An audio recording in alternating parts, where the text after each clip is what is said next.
وہ جوان جو ہی پروان چڑھا ان فوان شباب آیا تو اس کی پیشانی سجدے کے تقدس سے مالا مال ہو گئی، اس کی آنکھوں میں حیا اور شرم کے پہرے آ گئے، اس کے خیالوں میں پاکیزگی آ گئی، اس کی زندگی کے شب و روز نیکی کے ماحول میں بسر ہونے لگے، اس کی راتیں ذکر الہی میں، تلاوت کلام مجید میں اور دن یاد الہی میں روزے سے گزرنے لگے۔ وہ جوان جس کی جوانی اللہ کی عبادت میں گزری، کیونکہ جوانی اگر عبادت میں گزر گئی تو بڑھاپا تو پر نور ہے ہی ہے۔ سب سے مشکل مرحلہ زندگی کا جوانی کا ہے۔ شیطان زیادہ ورغلاتا ہے کسی شخص کو جب وہ جوانی کے مرحلوں سے گزر رہا ہوتا ہے۔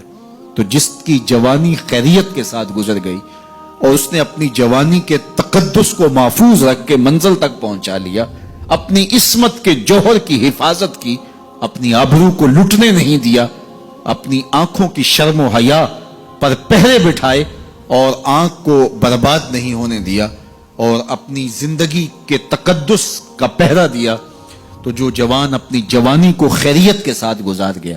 کسی نے کہا تھا نا، کتاب زیست کا ایک اور باب ختم ہوا، شباب ختم ہوا، ایک عذاب ختم ہوا۔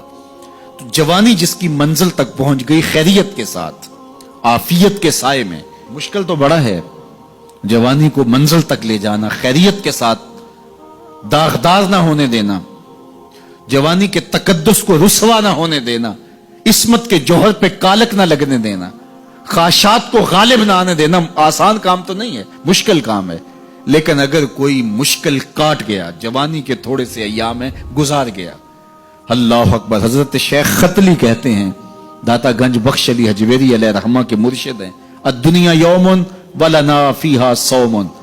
وہ کہتے ہیں دنیا ایک دن ہے، ہم روزہ رکھ کے گزار رہے ہیں۔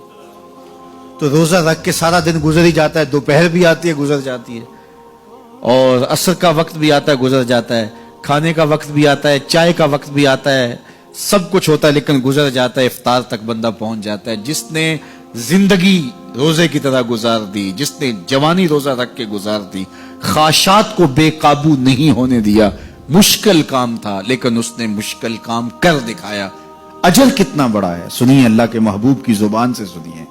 حضور نے ارشاد فرمایا جو سید ابو ہریرہ کے ذریعے سے ہمارے تک پہنچا، فرمایا قیامت کے دن جب سورج کا رخ سیدھا ہوگا، زمین تانبے کی ہوگی، لوگ پسینے میں شرابور ہوں گے، کوئی ٹخنوں تک پسینے میں، کوئی گھٹنوں تک، کوئی کمر تک، کسی کو پسینے کی لگام دی جائے گی، اور وہ پسینہ ایسے نہیں ہوگا جس طرح یہ پسینہ ہے، اتنا گرم ہوگا۔